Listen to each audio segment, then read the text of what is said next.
Hello students, it's Mrs. Moore again, and this is my first lecture for the American Revolution. This is going to be Unit 5 for my 8th graders. I have a few things to say to you first. First of all, I graded your Frederick Douglass essays, and I wanted to let you know that they were all very good. I don't have a way to get them to you right now, but they were all pretty excellent. And I've come to the conclusion that sometimes you all don't want to do your homework, but when you have to do things in class, you do a pretty good job. So I'm going to try to rely more upon that when we go back to school.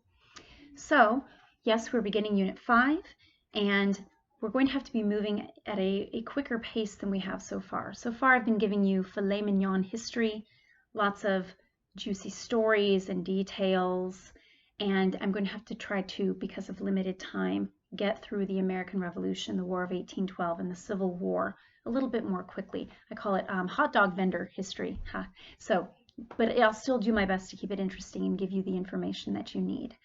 All right, and I'm going to have some accompanying sheets on your Google Classroom that you can be watching this video and filling out as you go. The wonderful thing about a video like this is if I'm holding up a map to you, you can stop the video and look at the map, or you can play it again and listen more carefully. So for some of you, that might be a good idea, listening to it once as a story and then listening to get those important details. All right. Each lesson will be about 30 minutes, I think, unless I change that format. 30 minutes seems pretty good. And let's see, what I'd like to suggest as the overarching question for this lesson is, how does one colony breaking free from an empire affect all of modern history? And that's something I want you to be thinking about as we go over the entire American Revolution and look at America building a government, because this hadn't been done before in history, where a very powerful nation, as Britain had become, loses control over one of its empires. And we'll see other nations, other groups of people are going to try to imitate the Americans. You'll notice in history as well, it's not going to be as successful for them. So this is something to consider. Why did it work for the Americans, and how did it change history? All right, very good. You will recall, before we talked about Frederick Douglass and read his autobiography together, the last thing we talked about in Unit 4 was the very beginning of the Revolution, which is the Battle of Lexington and Concord, which was April 14th, 1775. And we talked about how the British had been alerted through spies to the fact that there was gunpowder hidden, and it ended up in being a skirmish between the Minutemen and the British, and it showed the British the long-lasting effect that the Americans were not going to be as easily crushed as they imagined. So that was the overall lesson from that. It caused, years later, Ralph Waldo Emerson to write a poem about the situation called the Concord Hymn. I'm going to read it to you. And it is also going to be your required recitation for quarter 4. How we're going to pull that off, I'm not sure yet, but I will read it to you. This was sung at the completion of a monument built to the battle, July 4th, 1837. So here are the words. By the rude bridge that arched the flood, their flag to April's breeze unfurled, here once the embattled farmers stood, and fired the shot heard round the world. The foe long since in silence slept, alike the conqueror silent sleeps, and time the ruined bridge has swept down the dark stream which seaward creeps. On this green bank, by this soft stream, we set today a votive stone, that memory may their deed redeem, when like our sires our sons are gone. Spirit, that made those heroes dare to die, and leave their children free, bid time and nature gently spare the shaft we raise to them and thee. All right, and so I'm going to attach some questions based on this. We'll talk more about the poem a little bit later, but I wanted to put it out there for you guys to know it's coming as a recitation. Very good. All right, so I'm going to have some maps for you to look at, and if you have your Tyndall and Shy America, the book that you love so dearly, a good map to be looking at now and then is going to be, of course, this map, which shows the original 13 colonies. And I'll be referencing it now and again in case you don't have it. Alas, I do not have a large map behind me as of yet. Perhaps I'll go to the school and get the one that's in my classroom. We'll see. We'll see. All right. So let us begin. Oh, 25 pages of beautiful notes written in Mrs. Moore's indecipherable handwriting that we all love so much. All right. So after the Battle of Lexington and Concord on May 10th, 1775, the colonial delegates met at the Second Continental Congress in Philadelphia. So remember, a Congress is just a meeting, and these are their representatives. And a decision needs to be made. Is this war? As yet, it is simply people in the colonies sort of taking matters into their own hands, preparing for war, but it has not become a formal war yet. That is why the gunpowder was stockpiled, etc. Okay, and we know from our study that we know what happened with the Tea Party. We know that the colonists have been pushing to be treated like they have the rights of Englishmen, and we know that they have been turned down by George III. These are things that we have already studied together. All right, so the question then is, what is the Continental Congress going to do? Some of the delegates still hoped to avoid war, and so they sent something called an olive branch petition to King George III. I'm sure many of you are familiar with that concept of an olive branch, something that is significant of peace.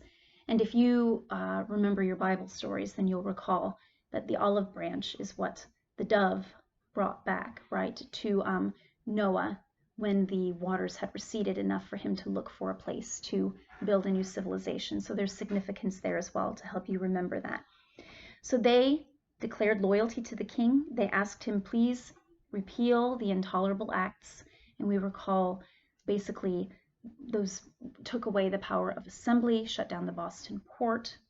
And we know also that the Quebec Acts tried to take power away from Canada before they got into wanting their own power in the way the Americans had wanted their own power. So George rejected the olive branch petition. And the reason he did so is he was angry. He was angry that the colonists were rebelling against his authority. And you need to think about this. As much as we know and understand history and monarchy and kings, they have egos. And you don't want your legacy to be that you couldn't get your people to listen to you. That would be a very embarrassing legacy. And consider also the things we've talked about in English history. That we've talked about the Glorious Revolution, we have talked about the English Civil War, and so we understand that England has had trouble keeping its own, the monarchy has had trouble keeping its own people in line. They have wanted more power, they have wanted more of a voice. And these colonists across the ocean, they need to just be good children and behave. That is how King George is looking at this situation. All right, so he doesn't want his legacy to be the king that couldn't build an empire properly, that lost something extremely lucrative across the sea. All right, so he wanted justice for that tea lost, for that 9,000 pounds of tea that had been dumped. He wanted recompense for that, and complete submission, which means you will do exactly what I say, and you won't ask for rights, and you won't be critical of my decrees as a king. All right, so he ordered 20,000 British troops to crush the revolt. So let's stop this before it starts.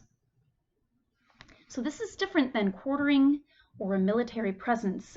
This is an act of war, as we can see. So understand something important. In these times, over 200 years ago, communication wasn't instantaneous as it is now. Here I am talking to you. You are not here in front of me, and yet in a few hours, when I get around to it, you'll be able to look at this.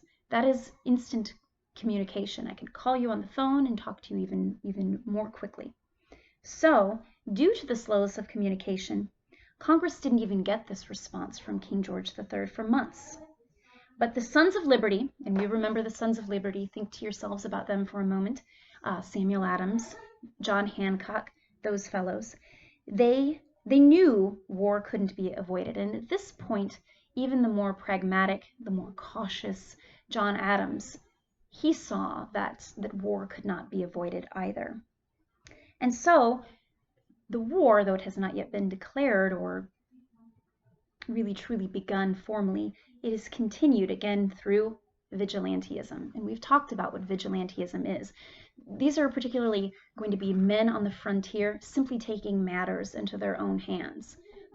Think of mobs, not in particularly a negative sense, but men coming together, realizing the inevitable and wanting to protect their country, protect their farms, their wives, their children, the lives that they have built for themselves, right?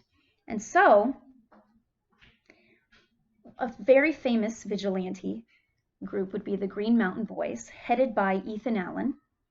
They did not wait for a congressional go-ahead to fight against the British or to fight for themselves. And who is Ethan Allen? He was a Vermont blacksmith, and he led his fellow Vermontese, the Green Mountain Boys, in an attack on Fort Ticonderoga. And so I have a map to show you, and this map I'm going to be showing you, here it is. Okay, you can pause, look at it more closely, but so that you have a proper context, this is basically New York. We see Lake Ontario. It's basically like, oh, it would help if it were in front of you, wouldn't it? This is basically this kind of the top part of New York near Lake Ontario. Okay, that's what we're looking at. All right. So Fort Ticonderoga. They went to Fort Ticonderoga, which was a British fort, and it's located at the southern tip of Lake Champlain. And Allen and the Green Mountain Boys knew, first of all, that there were cannons the colonists could use. And why would you leave cannons for your enemy to come and claim one day? So they went and got those cannons. And, you know, the cool thing is they ended up dragging them over, you know, over the Appalachian Mountains, which, you know, brings to mind Hannibal and his elephants crossing the Alps, doesn't it? There's a Far Side comic where instead of elephants, Hannibal uses kangaroos, and he's in the pouch. He and his men are in the pouches of the kangaroos. If only history could be that way, right? But this is a pretty epic thing to move. A cannon is not a light thing, all right? So they also knew that if they took over Fort Ticonderoga, that they would control that region, which would be, you know, if you look at it, important access up to Canada. So again, we're talking about New York, Lake Ontario. They would control that region. And being near water, being near lakes, rivers, again here the St. Lawrence River, this is going to give you access to supplies, reinforcements. And so this was a very smart move on their part. So early May 1775, they overpowered the British Guard at the fort. They rushed into the room where the British commander slept. And Ethan Allen apparently said, "Come out, you old rat," using hot and spicy words. And the commander said, "By whose authority do you act?" And Ethan Allen said, "The great Jehovah and the Continental Congress," which he didn't really have the Continental Congress's authority, but the British surrendered Fort Ticonderoga, and they won a valuable supply of gunpowder and cannons, and not to mention then they controlled that key route to Canada. So here's an actual photo. No, I'm kidding. A painting. We have Ethan Allen looking tough. He's got like a guy next to him, right? And he says, "Get out of bed, you old rat." So he says, "Do it. He looks deadly. Give him the fort, honey." Okay. See? Excellent. Okay. All right. And let's see. So here's a question that we may have. We see this moment of the Green Mountain Boys acting. We know that there are militias. Militias are responsible for American defense at Lexington and Concord. And so a question that you might have is, how did America make a unified army? That is a good question, all right? So militias had formed, a nation needs an actual army. And you may wonder why. Well, because if there is a large unified army under one commander, then they can strategize together. There's one leader. There's one sense of what is happening, rather than kind of everyone, the right hand not knowing what the left hand is doing, that expression. If you can act in concert, you can be more effective, you can be more prudent, and you're going to have fewer of these kind of hot-headed, foolish mistakes that can be made in times of war, right? So this is a smart thing to do, all right? And so this begs the question, who then has the authority to set up a national army? That guy Joe at the tavern? No, not Joe at the tavern, though he may think so. That is the power of the Congress, all right, the Continental Congress. They set up the Continental Army in June, and of course, the natural leader is going to be George Washington of Virginia. And we know Washington well from the French and Indian War, and we remember stories about how it was as if he couldn't be shot, right? We remember those famous stories at Fort Necessity, and we certainly remember how valiant and brave he was. Hello, Mary. We remember how valiant and brave he was, all right? And he was the natural fit of Virginia. And let's see. Oh, I don't have any pictures for you yet, but I will. He thus took charge of the forces around Boston. Understand this. The militias at this time had been surrounding Boston to keep the British soldiers that were still there from leaving Boston and going into the colonies and beginning to start any sort of war action. All right, so let's consider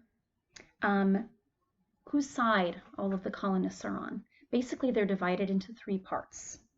Basically, a third are going to be patriots, and we've talked about who the patriots are, but I'll give you more details in a moment. A third are going to be loyalists, and a third are going to be undecided at the start of the war. So, if we were to kind of profile these people, who would they be? What would they do for a living? What would be their backgrounds, perhaps? Let's consider that, all right? So, patriots, they're going to be called rebels by the British and by the Loyalists. They felt oppressed by British rule and taxation. They were led by educated and wealthy individuals, some of whom that we've met already. We have like Franklin and John Adams and Sam Adams, all of these, Jefferson as well, Madison, these gentlemen that we're going to get to know much better when we talk about the continent, when we talk about the forming of the government, okay? So they are going to be the ones that support the Declaration of Independence, which we have not gotten there yet, and freedom, complete freedom from British rule. So, good. The Loyalists, they're called Tories by the Patriots, and you remember that papist horse thief, which is supposed to be a slam at being Catholic and old school and connected to the king and not wanting the people to have any rights, someone who believes in the divine right of kings, for example. So, the Loyalists it's included in the name, loyal. They are loyal to the British. They're mostly the government officials, merchants, bankers, tradesmen, people who had a financial interest in maintaining British rule. Often you'll see on these television shows about conspiracy, follow the money. Well, that's true in life, isn't it? If you all remember watching the really quite excellent Adams documentary in class, do you remember the gentleman with the kind of pronounced eyebrows? I know some of you had some laughs over his eyebrows, who had the pretty attractive wife, and he was trying to woo John Adams into not defending, he liked that he was defending the Redcoats, and he then thought the time would be perfect for him to accept a plum job from the governor. And we know that Adams did not follow that route, but that's an example of someone who would be a loyalist because he has it pretty good under British rule, right? Okay. Let's see. They felt it was morally wrong to oppose the king. So think about that. That would mean that you don't believe ultimately in natural rights. And we're going to talk about natural rights, the whole idea that we are endowed by our Creator or by nature and nature's God with the right to life, liberty, and the pursuit of happiness, because we're human, not because we are intelligent or attractive or this race or that race or good at this or good at that, simply by being human. What it means is that you do view the king as somehow special, or in fact connected to God, and you think it is morally wrong to oppose someone in this way. Think about how powerful that is, and we've talked about that. We've talked about why it's so powerful, why religion is so powerful, that if you make people believe you're going against God by opposing the king, that's serious business, isn't it? All right. So, but again, America is a country established on religious freedom, so we understand that this makes perfect sense with the American point of view. Okay, going on. Some of them started their own fighting regiments, the Loyalists, that were not quite part of the British Army, just to oppose the Americans. And so here's a good question. Some of you may say, well, if they're unhappy with what America is doing, why don't they just leave? And this is something we often hear even in our own times, right? People say, oh, if that guy wins the election, I'm getting out of here. And we hear it on both sides. It is not particular to one political side or another. But yes, some of the Loyalists did leave. Between 1775 and 1783, essentially the duration of the war, about 80,000 to 100,000 Loyalists, they left the colonies. Some went back to Britain, some went to Canada. So don't let the door hit you where the Lord split you. That's what Washington said. No, I'm kidding. He wouldn't say something like that. I just said that. So, okay. Good fact for you, the population of the colonies in 1776, 2.5 million people. All right. Let's compare the sides. This is something you need to do when you're preparing for war. You need to think about, what are the advantages I have over this side? How can I utilize that? And what are my disadvantages, and how can I close that gap? So, Patriot disadvantages. Their soldiers were poorly organized initially and poorly trained. But we're going to see Washington's going to get some good help there. They had a few cannons, aside from what the Green Mountain Boys stole. They had little gunpowder, no navy. And again, when you're fighting the British, the most powerful navy on the face of the earth, yikes. Well, maybe except for the Spanish at this time. Many of the colonists preferred to join a local militia rather than joining the Continental Army. And the reason why is because they could stay close to home. Imagine that.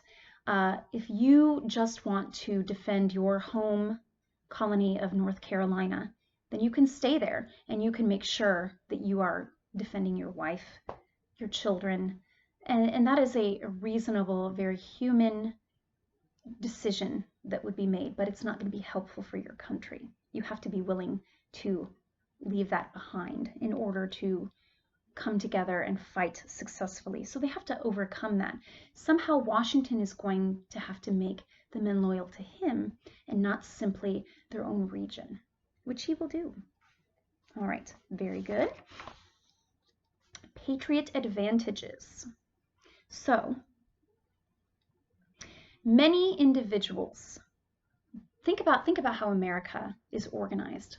There are some cities, of course, at this time, but lots of farms, and you have lots of men who are really good with guns at this time because they're defending themselves, and they also are hunting to feed themselves and their families.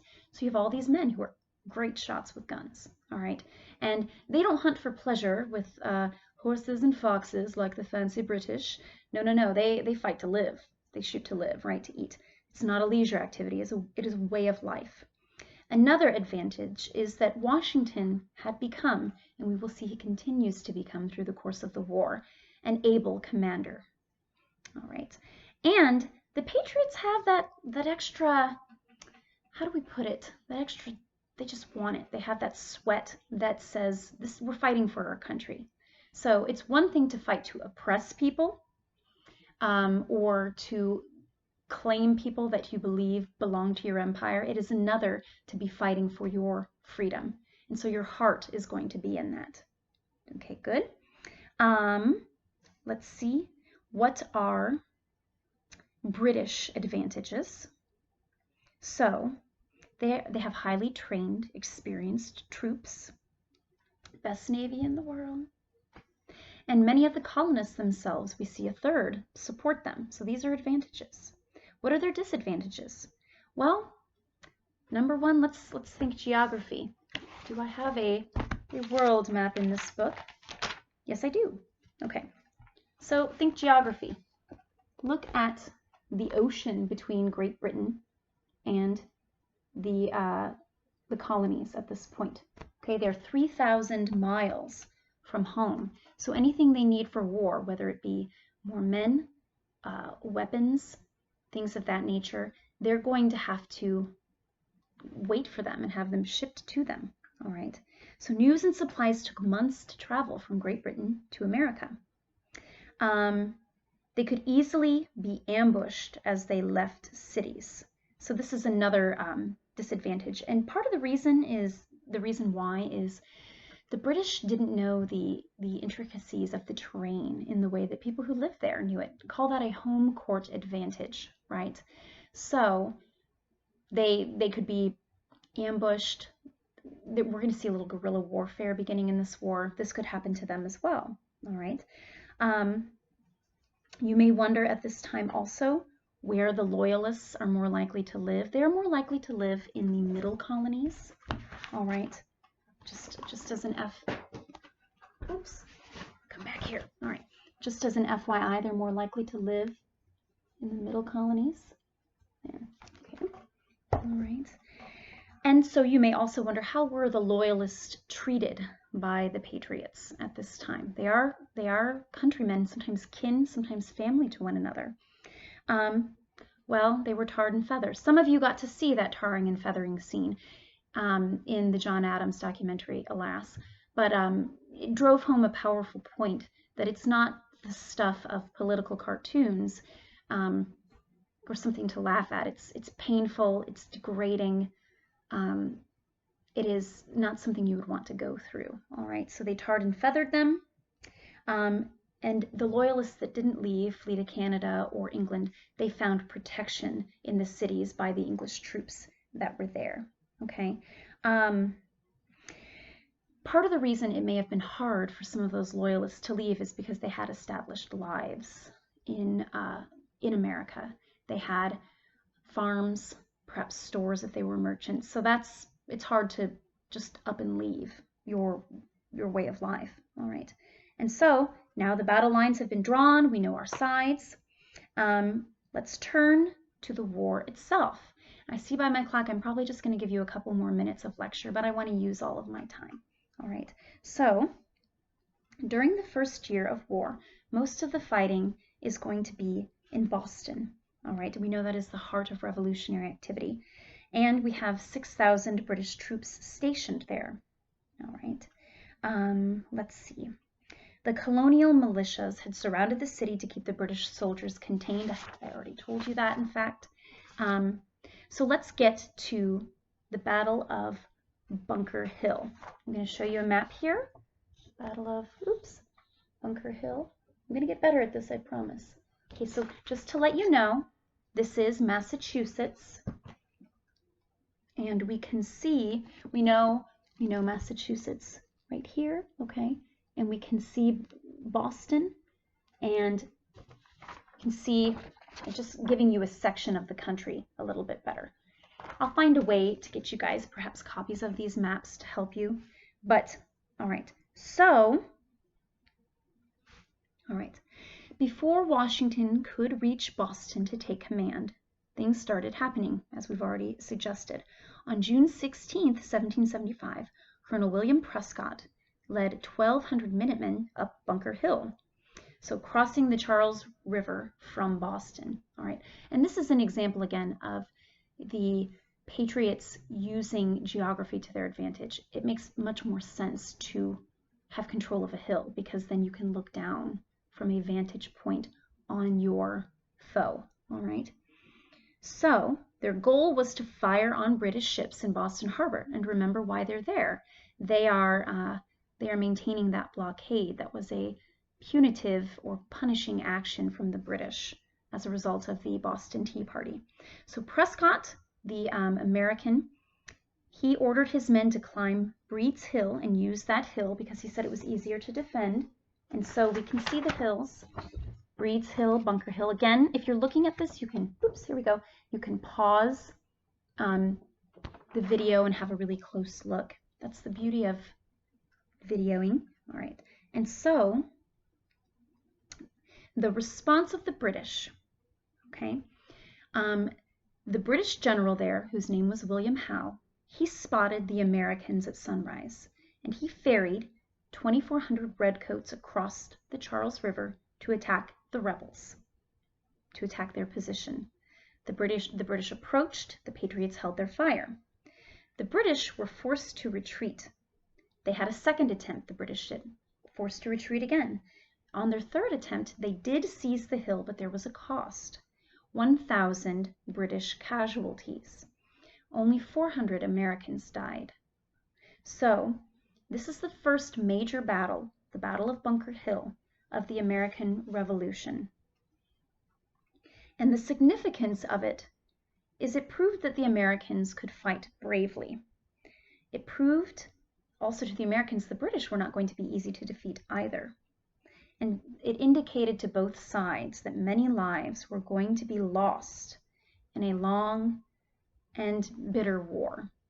And so I'm going to stop there for today. We've gotten through Bunker Hill, and we'll start with George Washington and some interesting details about his life. And I have a painting of his wedding.